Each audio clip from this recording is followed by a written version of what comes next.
સુરેન્દ્રનગર શહેરમાં 500થી વધુ લારી પાથરણાના ધારકો કલેક્ટર કચેરીમાં કર્યો હલ્લાબોલ।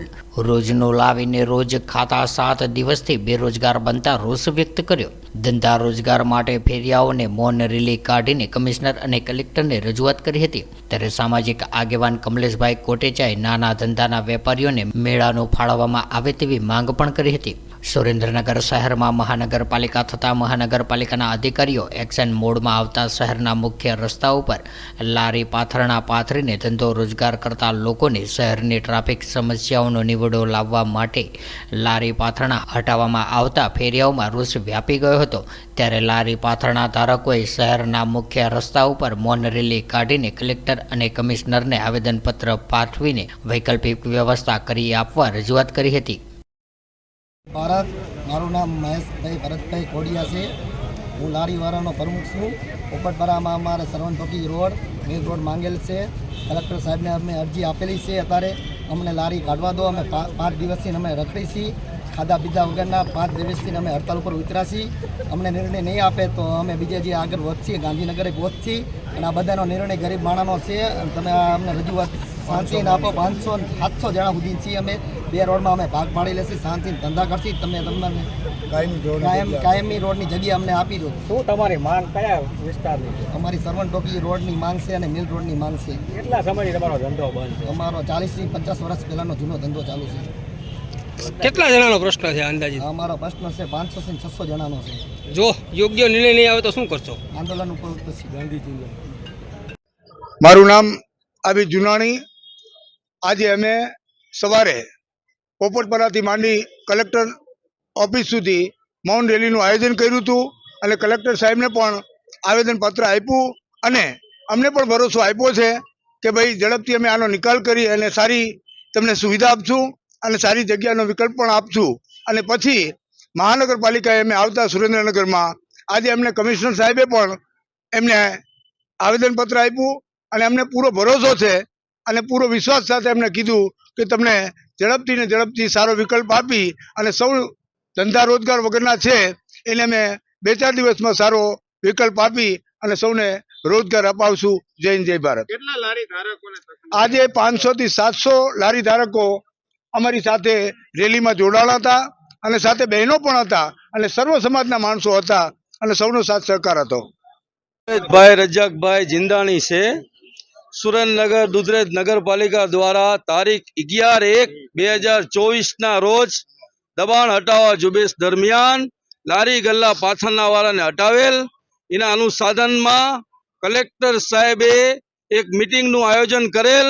એમાં વેપારી એસોસિએશન મંડળ ભાઈઓને બોલાવેલ, પછી અમને લારી ગલ્લા પાથરના વાળા ભાઈઓને બોલાવેલ।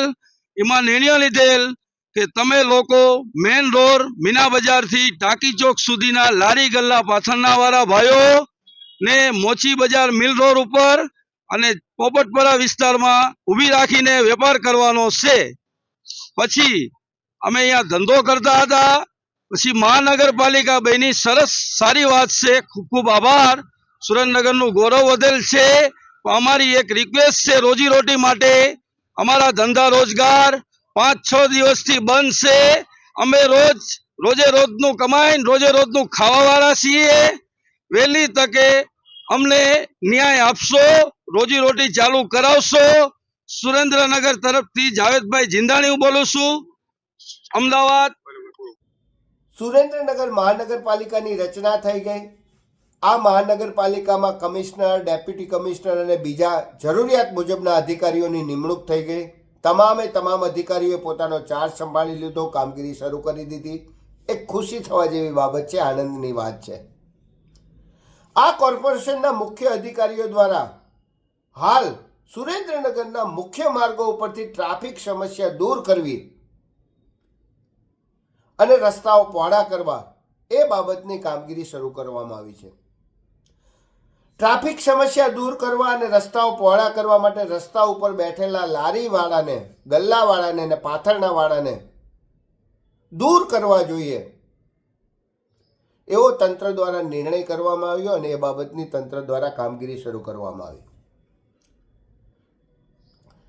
રસ્તાઓ પહોળા કરવા માટે, ટ્રાફિકની સમસ્યા નિરાકરણ કરવા માટે તંત્ર જે કામગીરી કરે એ કામગીરીમાં તંત્રને અમારો સપોર્ટ છે. ખભે ખભા મિલાવી તંત્રની સાથે અમે ઊભા છીએ. પરંતુ અમુક વાસ્તવિકતા અમે પણ તંત્રને ધ્યાને મૂકવા માંગીએ છીએ, રાજકીય આગેવાનોને ધ્યાને મૂકવા માંગીએ છીએ. આ જે લારી ગલ્લાવાળા, પાથરણાવાળા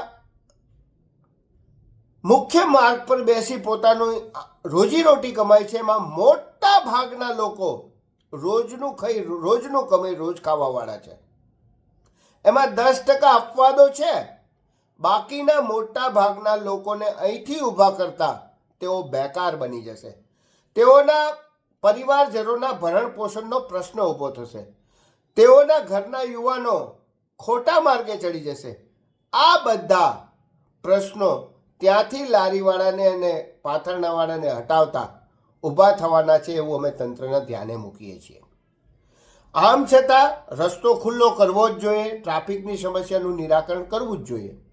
હવે ટ્રાફિકની સમસ્યાનું નિરાકરણ થઈ જાય, રસ્તો ખુલ્લો થઈ જાય, આ ગરીબ પાથરણાવાળા અને લારીવાળાની રોજીરોટી ન છીનવાય, આ પ્રકારનો કોઈ રસ્તો તંત્ર અને રાજકીય આગેવાનોએ સામૂહિક રીતે કાઢવો જોઈએ, એવી અમે ઘણા સમયથી તંત્રને અને રાજકીય આગેવાનોને વાત કરીએ છીએ.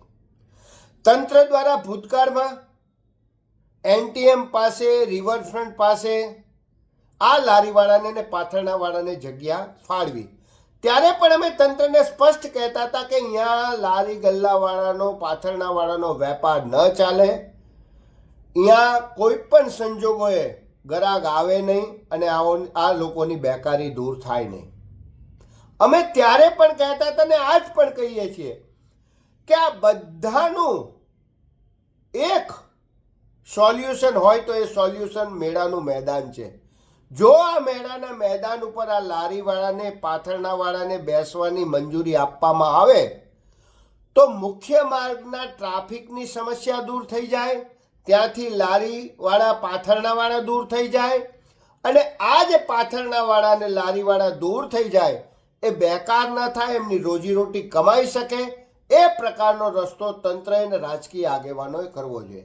હવે જ્યારે કમિશનર, ડેપ્યુટી કમિશનર અને કલેક્ટર શ્રી વહીવટદાર છે, ત્યારે હું કમલેશ કોટેચા કલેક્ટરશ્રીને, વહીવટદારશ્રીને, કલેક્ટરશ્રીને, કમિશનરશ્રીને, વઢવાણ વિધાનસભાના ધારાસભ્યશ્રીને, એક્ટિવ રાજકીય આગેવાનોને બે હાથ જોડીને વિનંતી કરું છું કે સુરેન્દ્રનગરના મધ્યમાં આવેલું મેળાનું મેદાન આ ગરીબ લોકોના આર્થિક ઉપાર્જન માટે ઉપયોગ કરી ટ્રાફિક સમસ્યાનું પણ નિરાકરણ લાવો, રસ્તાઓ પણ મોટા થઈ જાય અને આ તમામની રોજીરોટી જળવાઈ રહે, એ પ્રકારની કામગીરી કરો.